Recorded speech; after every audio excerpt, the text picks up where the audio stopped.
Arthur Fonseca. Na Sim. verdade, Arthur Antônio, dois avós, o nome de um e de outro, Magalhães Fonseca.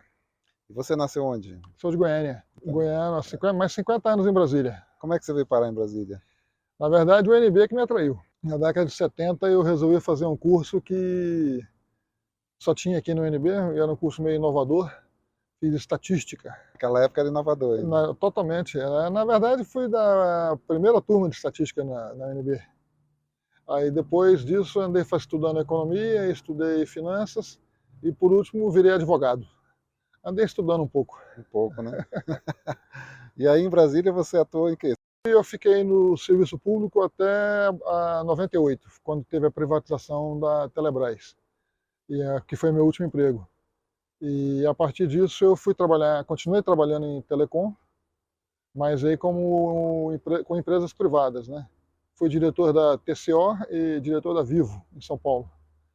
E na medida que você faz 45 para 50 anos, as empresas privadas normalmente costumam demitir. E foi nessa substituição que eu retornei para Goiás via Perinópolis. Nessa transição de saída da Vivo, eu comprei uma terra em Perinópolis, na verdade uma chacrinha, e nessa chacrinha que eu venho desenvolvendo aí a minha Vila dos Pirineus, a nossa Vila dos Pirineus.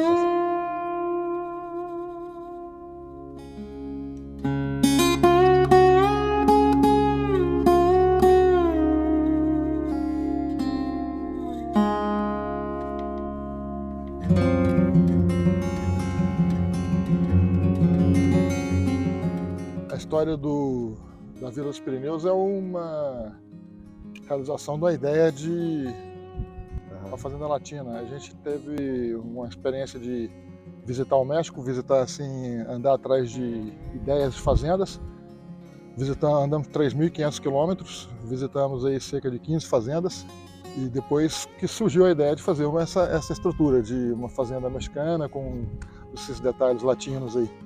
E aí a ideia, mas nunca abandonando a ideia de fazenda mesmo, de uma produção que inicialmente seria uva mesmo. Mas a tecnologia da uva realmente é muito difícil. Então no início a gente mudou a ideia de plantação para privilegiar a pousada, a partir daí ter um local com plantação e hospedagem, buscando turismo. Na verdade, o início, que remonta aí a 2005, foi realmente desconhecimento da tecnologia da uva. E eu confesso que a partir da chegada aí do Ricardo, principalmente, que incentivou e mostrou a tecnologia que era capaz de extrair uva aí do cerrado, especificamente do cascalho, que a gente inventou de fazer. Então agora que é essa ideia. E paralelamente a isso, em função do clima, da alta altitude que a gente está aqui, de 1.200 a 1.300, a gente saiu também para uma plantação de azeitonas. Eu vou mostrar para vocês ali as oliveiras que foram plantadas aí na época da pandemia. O local era muito apropriado, né? Porque é um topo de morro, na verdade um relevo, né? Porque o terreno ajuda muito. E foi essa a ideia de ter uma construção dessa natureza. Na verdade eu construí, mas a decoração toda é dela, da esposa. E o projeto? O projeto foi eu tenho a ajuda do Fábio Marques, que é um arquiteto goiano, na verdade paulista, que mora em Goiás. Eu dei para ele a ideia do que eu queria, rabisquei, que eu não sei fazer, mas rabisquei algumas ideias. Ele fez a arquitetura, bolou o pé direito, enfim, fez a parte técnica do processo. Gostei depois do resultado final. Tem muitos espaços, né? Virou uma vila mesmo, né? Essa é a ideia, é um espaço de eventos, é um restaurante, e aí eu criei os meios de hospedagem. E poucos. A ideia de ter uma hospedagem é uma hospedagem mais reduzida. Não é uma coisa assim para muitos quartos. Por que você optou por Perinópolis? Eu sempre vi a região como uma região muito promissora. Costumo dizer que quem nasce no Centro-Oeste é desbravador. Já tem tem um pouco de sangue bandeirante aí. Eu vi a Perinópolis um centro, e vejo ainda um centro, entre Brasília e Goiânia. Se você observar as duas capitais, nós estamos falando aí de grandes populações hoje. Juntando, deve ter aí na faixa de 10 milhões de pessoas, contando as regiões metropolitanas. E com a excelente renda per capita, onde Pirenópolis está no meio do caminho. Essa foi replantada, esse lado aqui foi replantado. Todas. Toda pega muda em Brasília? Não, é sul de Minas. Você tem mais área de oliveiras do que de videira? 1,5 hectare de oliveira e 1 hectare de uva.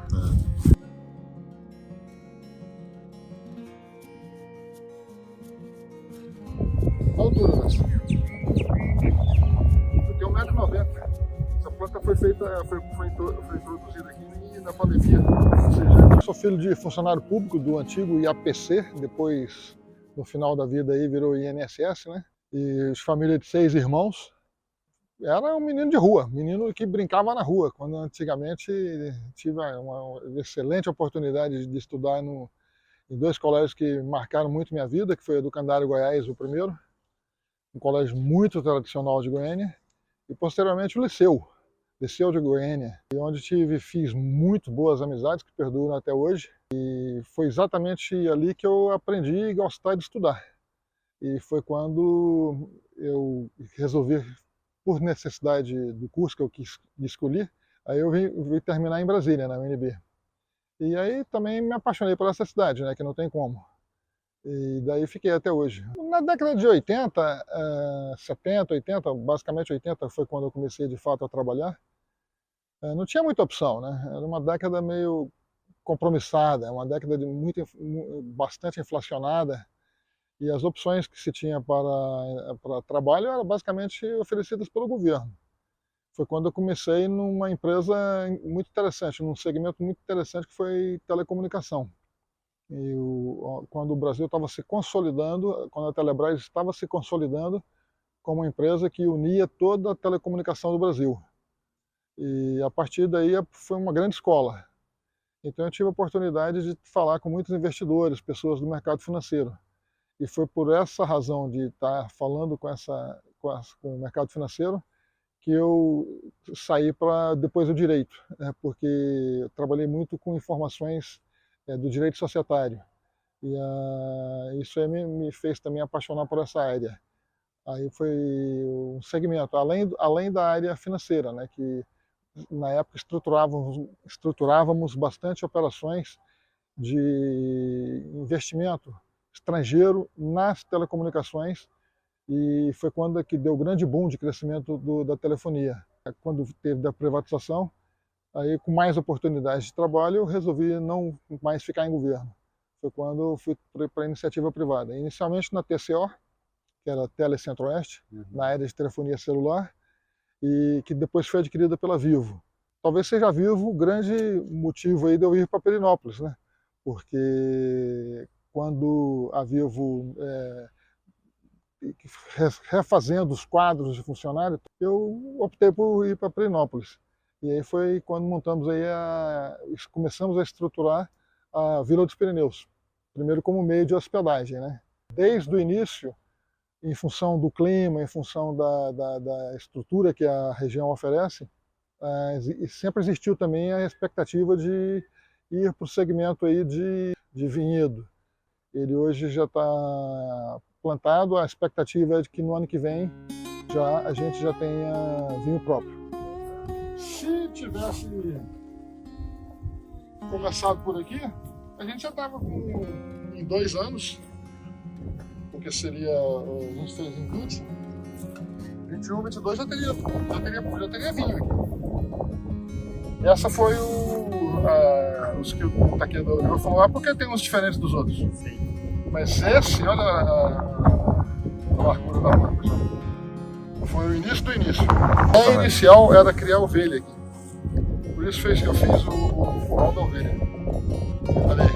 Aí quando eu fui aprofundar nas primeiras experiências com ovelha, morri de aflição. Aquilo ali é difícil demais. Então, qual foi a ideia? Sair de criação de animais para a planta mesmo. E aí, o que seria o curral vai ser o nosso galpão aí de suporte da uva e a moagem da oliveira. Que gente espera que aconteça aqui. Vamos ver. Vai acontecer. Se Deus quiser. Esse local. Aqui em cima, né? No morro, né? Nós vamos acompanhando, por exemplo. Lá embaixo já deu manga, goiaba, não sei o quê. Aqui só vai dar daí um mês depois. Um mês depois, quando? Ela não segue. Dá uma olhada na e olha a vista que também tem em cima a firmeza das frutas aqui, né? Que elas são bem. No geral, tá? Tem exceções, mas assim, o calor ele acelera o processo. Então, lugares mais quentes você colhe antes, né? Nas mesmas variedades, né? E aí, no caso de frutas, por exemplo, o calor ele dá doçura e o frio dá cor. Acidez. Cor. Cor. É, essa cor. Então, o ideal é o que? Onde você tem calor de dia e frio de noite. Se você Onde conseguir... estamos? Exatamente. Onde estamos? Aí você consegue as duas coisas. É uma fruta bonita e gostosa. O que te motivou a falar, não, vou plantar parreiras aqui e oliveiras? Uma coisa que me incentivou bastante foi o conhecimento exato de outras regiões.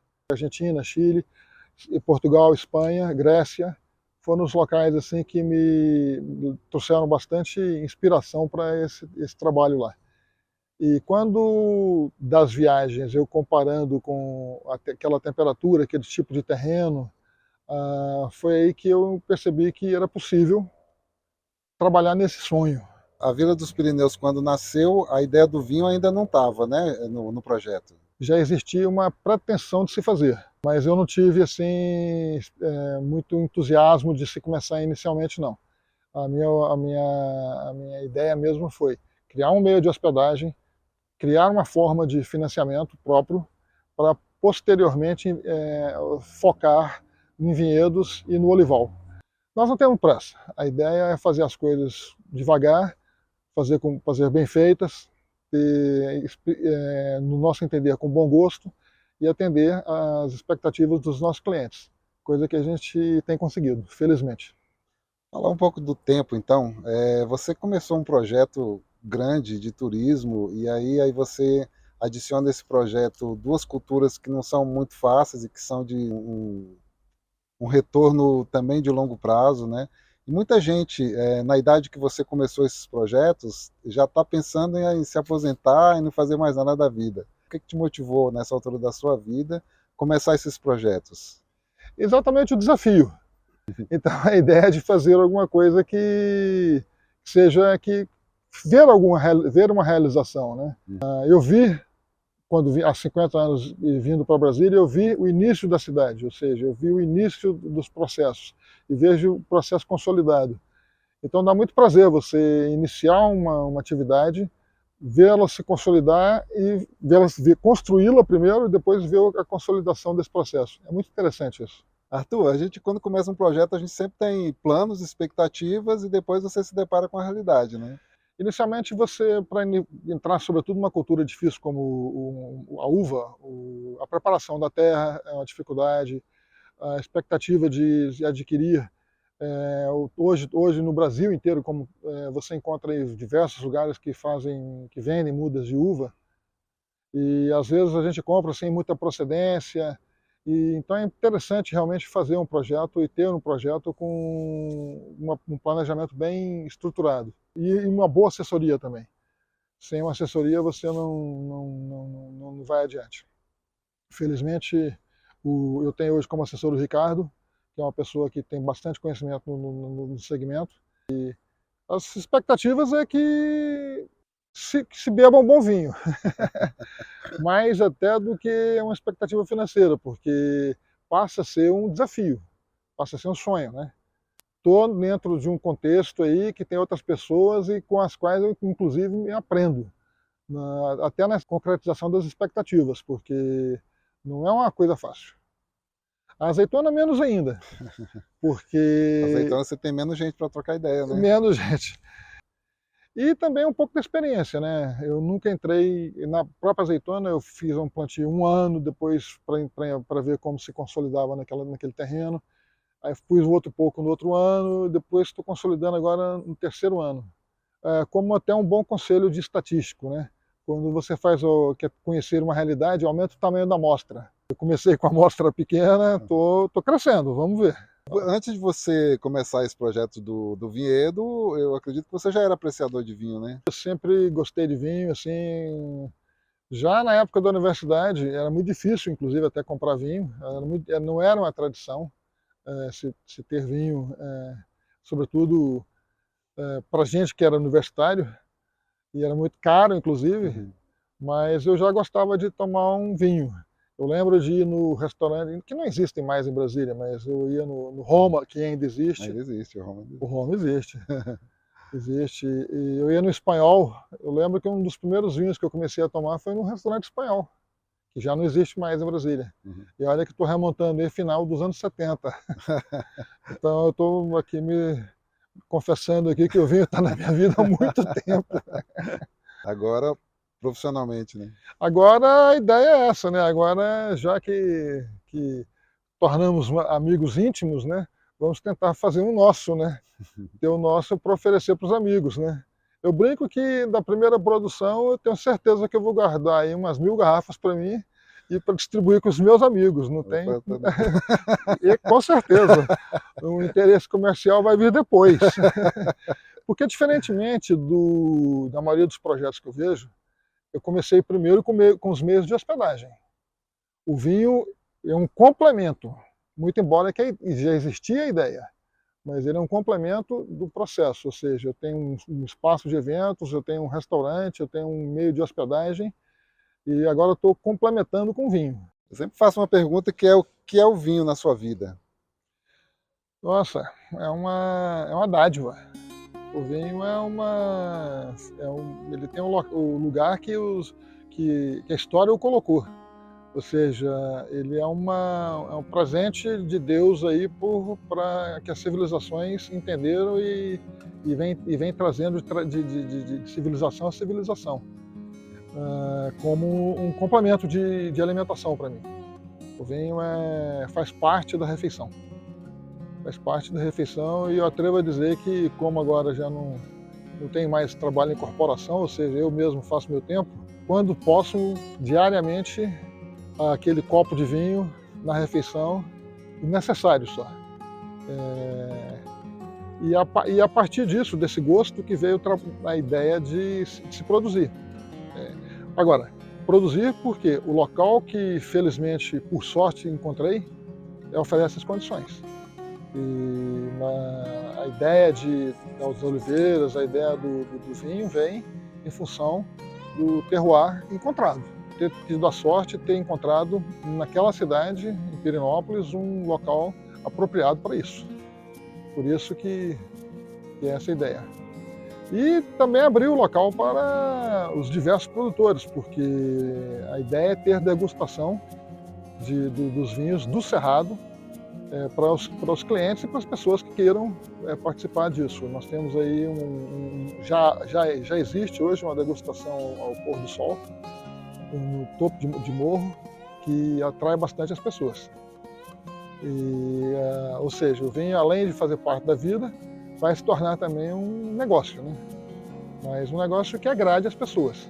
O objetivo não é só lucratividade, o objetivo é proporcionar um espaço bonito, uma tarde prazerosa. E, sobretudo, essa bebida nossa do Cerrado, né? Porque é uma coisa absolutamente nova.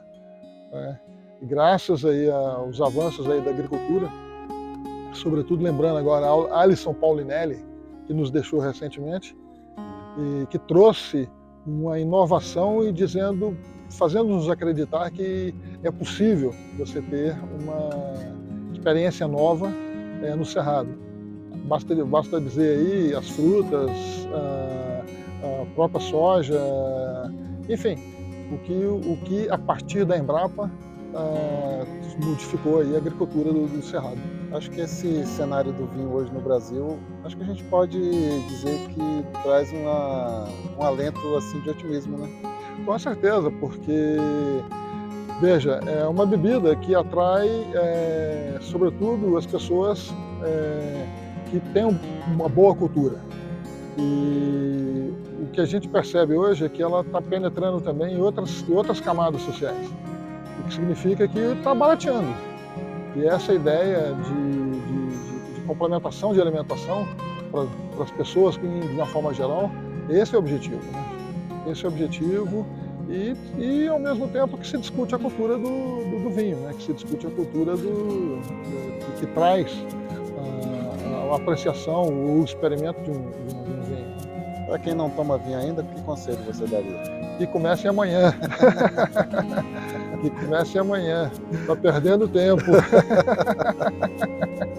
Está perdendo tempo.